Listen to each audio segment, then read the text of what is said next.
Azərbaycanın demokratik qüvvələri yanvarın 23-ü və 24-də İsmayıllı rayonunda baş verən hadisələrlə bağlı Müsavat Partiyasında dinləmələr keçirib.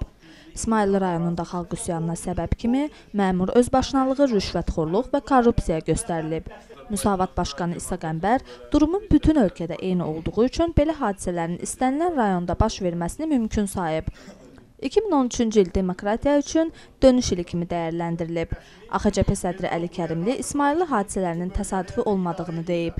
Qubada, Sabirabadda, Binə Ticarət Mərkəzində baş verənləri xalqın kütləvi narazılığının göstəricisi adlandırıb. Onun fikrincə ölkə ciddi dəyişikliklər ərəfəsindədir.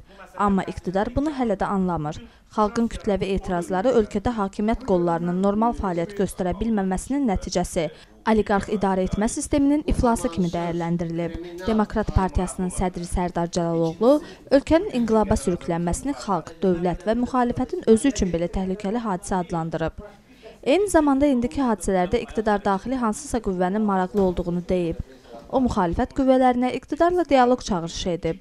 Gənclər qurumlarının rəhbərləri daha radikal çıxış edərək yaşıdlarını İsmayıllı sakinləri ilə həmrəyliyə və onlara dəstək olmağa səsləyiblər. Tədbirin yekunu olaraq iqtidara İsmayıllıda həbs olunanları azad etmək və repressiyalara son qoymaq çağırışı edilib.